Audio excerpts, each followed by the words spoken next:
Assalamualaikum warahmatullahi wabarakatuh. Bertemu lagi dengan saya di Entertain, pusatnya informasi, pengetahuan, dan juga hiburan. Seperti biasanya, saya kembali kepada kalian semua tentunya dengan review film yang akan mengisi waktu-waktu luang kalian. Pada kali ini saya akan kembali pada kalian dengan film yang berjudul World Planet of the Apes, yang mana chapter pertamanya sudah pernah saya review. Bisa kalian tonton, linknya saya sertakan di bawah deskripsi ya. Seperti biasanya, saya tidak bosan-bosan mengingatkan kepada kalian semua bahwa konten kami full spoiler. Tapi bagi kalian yang ingin tetap menonton konten-konten kami, silahkan dan mari kita mulai spoiler film kita pada kali ini. Di awal pembukaan film kita akan melihat pasukan tentara yang lagi mencari tempat persembunyian para monyet. Sampai pada akhirnya mereka menemui benteng yang dijaga oleh pasukan-pasukannya Caesar. Ternyata para tentara ini juga punya beberapa monyet yang jadi anggotanya. Salah satunya adalah gorila yang dipanggil dengan donkey, yang artinya adalah keledai. Ini aneh, mereka memanggil monyet dengan keledai. Mereka menyerang benteng itu. Satu monyet berhasil kabur dan mencoba memberitahu pada monyet-monyet yang lainnya. Perang akhirnya pecah di situ. Banyak prajurit yang tewas, sisa 4 orang dengan si donkey yang selamat. Mereka yang selamat akhirnya dibawa ke Caesar. Caesar datang bersama Morris dan gorila albino yang bernama Winter. Salah satu dari tentara itu bilang kalau mereka diperintahkan oleh Kolonel Michael. Caesar memberitahu mereka semua kalau yang memulai perang ini adalah Koba, dan Koba sudah dibunuh. Ternyata Caesar mengenali si Donkey. Si Donkey ini adalah salah satu pengikut Koba dulu. Saking kesalnya, akhirnya si Winter disuruh oleh Caesar membawa si Donkey keluar dari situ. Caesar mengirim balik 4 orang itu ke markas tentaranya dengan harapan si Kolonel mengerti kalau sebenarnya Caesar sama seperti monyet-monyet yang lain itu tidak memiliki niat jahat. Tetapi tiba-tiba Winter datang kembali dan bilang kalau Donkey sudah kabur. Yo wes tau piye mana itu yo. Pas mereka lagi beristirahat di dekat air terjun, Blue Eyes sama Rocket datang, mereka habis nyari tempat yang lebih aman dan yang layak dijadikan tempat tinggal selanjutnya. Karena tempat ini sudah dirasa diketahui oleh para tentara, jadi dirasa tidak aman. Tapi tempat itu ternyata jauh sekali. Setelah itu mereka masuk ke rumah sementara mereka di balik air terjun itu. Ternyata Blue Eyes melepas kangen bersama ibunya, bersama adiknya Cornelius juga. Winter juga sudah tidak sabar, ingin pergi malam ini juga. Mereka pergi dan inginnya malam ini juga. Saking sudah ketakutannya, dia sampai ngebentak Blue Eyes. Tapi untungnya masih bisa ditenangin. Sementara itu Caesar tidak bisa tidur dan tiba-tiba ada cahaya hijau turun dari air terjun. Ternyata itu sorot laser dari senjata tentara. Tentara yang berhasil menemui lokasi mereka akhirnya berhasil menyerang mereka dan berhasil menghabisi beberapa prajurit. Tapi sayangnya Caesar telat. Ketika mau kembali menemui keluarganya, istrinya dengan Blue Eyes sudah tewas. Dia ngelihat si pelakunya ada di sekitar sana. Caesar akhirnya mencoba mengejarnya. Dan sudah sedikit lagi dia bisa menggapai si pelakunya tadi. Tiba-tiba talinya diputuskan dan akhirnya Caesar jatuh ke air terjun. Untung Caesar tidak apa-apa. Kata Luka, dia juga nggak bisa nemui Winter. Luka merasa sepertinya si Winter ini mengkhianati mereka, saking ketakutannya. Caesar menyuruh mereka mencari Cornelius. Taunya ternyata dia dari tadi bersembunyi di situ. Besoknya Caesar, Cornelius, dan yang lainnya, mereka semua mulai perjalanannya ke tempat yang dimaksud oleh Rocket. Dan itu, tetapi Caesar tidak gitu. Dia mau mencari markas tentara itu. Dia ingin membalas dendam. Morris, Rocket, sama Luka juga mau ikut menemani Caesar. Akhirnya mereka sampai di suatu tempat yang kelihatannya ada beberapa rumah. Di sana, kata para monyet, penjaga di situ suka ada orang yang menyalain api. Ada satu bapak-bapak lagi bawa kayu bakar di situ. Orang itu ketakutan karena melihat monyet-monyet sudah terkenal, mereka memiliki kecerdasan. Akhirnya dia takut juga. Ketika dia sudah mau menembak, tapi tiba-tiba Caesar secara langsung menembak orang itu dari samping. Di dalam rumah itu ada anak perempuan yang sepertinya terinfeksi virus simian. Karena dilihat dari perawakannya, si anak kecil ini mimisan, sama seperti gejala-gejala orang-orang yang terkena virus simian. Apalagi ternyata sudah kita tahu bahwa bapaknya tadi ditembak oleh Caesar. Selanjutnya dia diambilkan boneka oleh Morris. Ketika dia sudah mau pergi, Morris tidak meninggalkannya, yang mana dia akhirnya meyakinkan Caesar agar dia diperbolehkan membawa si anak itu. Ternyata akhirnya dibolehkan oleh Caesar.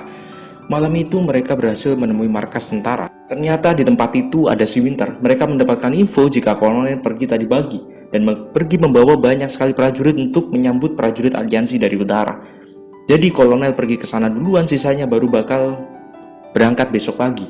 Winter akhirnya jujur jika dia mengkhianati mereka dari awal. Ketika dia disuruh membawa si Donkey, Winter juga memberitahu kepada si Donkey tempat persembunyian mereka. Pas tahu Caesar kehilangan istri dengan anaknya si Blue Eyes, dia meminta maaf. Tetapi pas melihat ada orang di luar, Winter langsung hendak berteriak. Dibekaplah ia. Saking emosinya, Caesar tidak menyadari jika dia memekap mulut plus mencekik Winter. Besok paginya mereka mengikuti sisa prajurit yang baru berangkat. Nah, di tengah jalan di sini sempat ada insiden. Ada 3 prajurit yang ditembak. Pas dideketin, salah satunya masih hidup. Caesar bingung kenapa mereka menembak sesama mereka sendiri. Ketika ditanya, orang ini tidak bisa ngomong.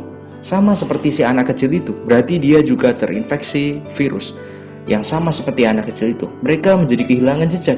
Tiba-tiba ada yang mengambil senjata dan membawa kabur kuda mereka. Dikejar, orang itu hilang. Cuma ada kudanya saja di depan gedung. Setelah dicari-cari, keluarlah dia, ternyata monyet juga. Dia bilang asalnya dari kebun binatang. Dia bisa berbicara juga, tapi tidak bisa bahasa isyarat. Si monyet ini katanya sama orang-orang di kebun binatang dulu sering dipanggil sebagai bad apps, yang artinya adalah kera nakal. Sampai sekarang dia masih berpikir kalau bad apps ini memang namanya. Dia juga bisa berbicara karena sering mendengarkan manusia-manusia saat di kebun binatang berbicara, sehingga dia bisa mempelajarinya seperti itu. Bad apps mengetahui tempat camp para tentara itu, tapi dia tidak ingin pergi bersama mereka karena dia ketakutan. Dia ingin meminta Caesar untuk pergi sendiri.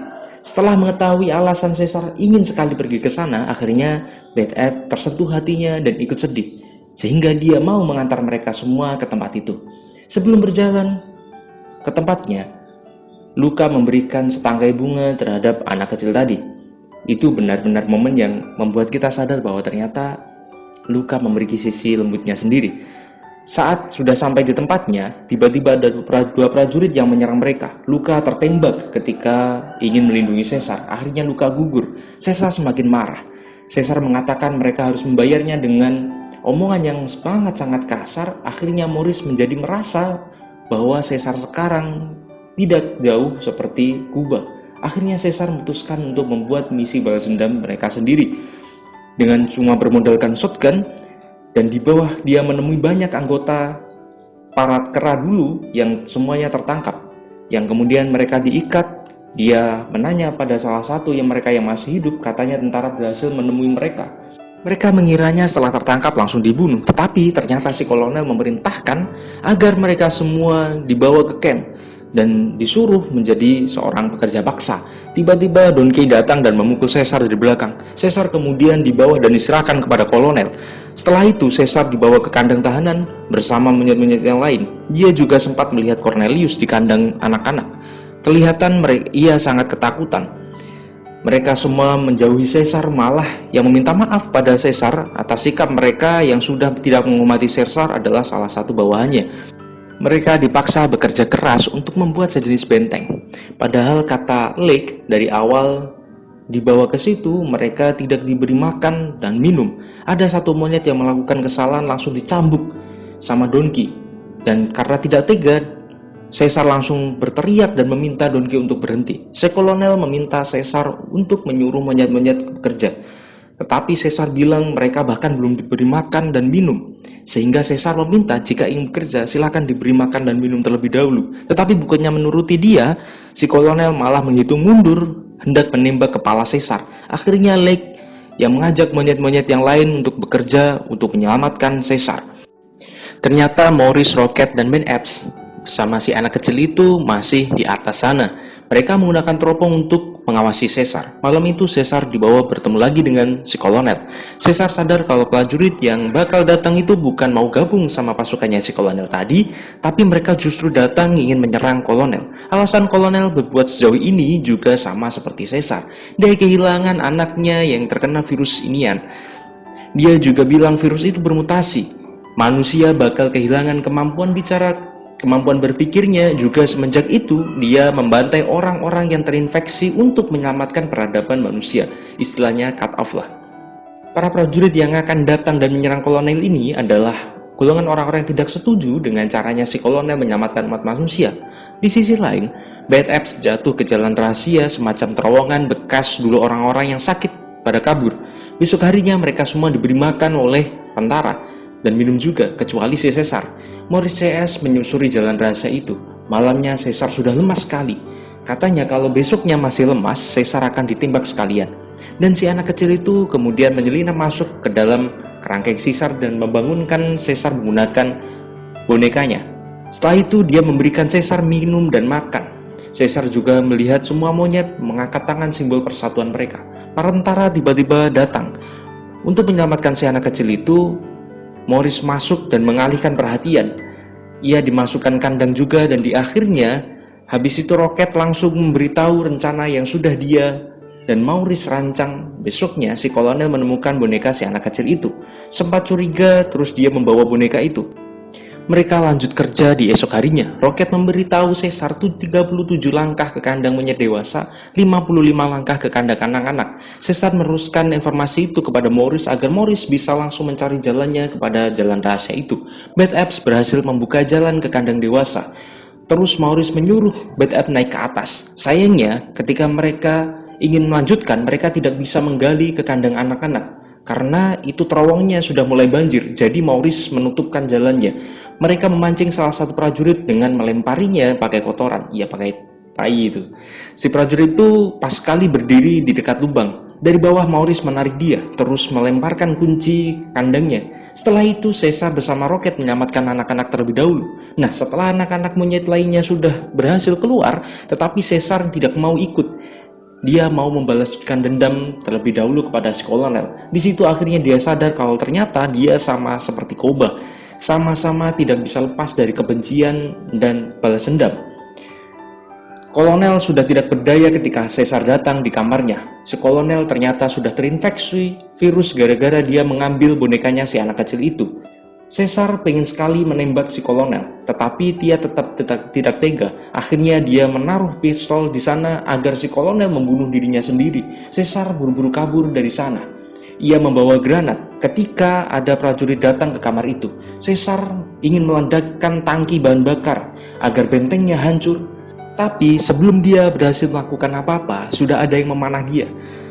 Dia sudah hampir dibunuh, tetapi tiba-tiba ada yang menembakkan granat kepada prajurit itu. Ternyata itu adalah si Donkey. Si Donkey akhirnya menolong Caesar. Caesar akhirnya berhasil kabur dari sana, dan prajurit dari utara ada yang melihat Caesar. Dia dan mereka sudah ingin membunuh Caesar. Lagi-lagi Caesar mendapat bantuan dari orang dalam melalui plot armor yang nggak ngotak. Kali ini alam yang dibuat menjadi plot armornya. Karena banyak ledakan, salju di gunung akhirnya longsor. Caesar menyelamatkan diri, dia menaikkan sampai ke atas pohon, dan ketika longsornya selesai, dia melihat semua prajurit rata tertimbun longsoran salju. Sadar-sadar dia sudah mendengar suara-suara sayap-sayap. Ternyata semua monyet berhasil selamat dengan cara naik ke atas pohon, termasuk si anak kecil yang menggendong pada si Morris. Di akhir scene mereka melanjutkan perjalanan ke tempat yang ditemukan oleh Rocket. Caesar merasa lega sekaligus merasa semakin lemas karena baru diketahui bahwa ternyata Caesar juga terkena anak manah. Caesar mengatakan tidak perlu khawatir karena apabila kera bersatu dan bersama-sama mereka sangat kuat. Di situ Morris tiba-tiba ngomong pada Caesar. Dia mengatakan kalau anaknya Caesar, si Cornelius, akan tahu betapa bersaranya jasa ayahnya. Di akhir, Caesar sudah pelan-pelan menghembuskan nafas terakhirnya. Dan itulah akhir dari review film pada kali ini. Semoga menghibur pada kalian semua dan Assalamualaikum warahmatullahi wabarakatuh.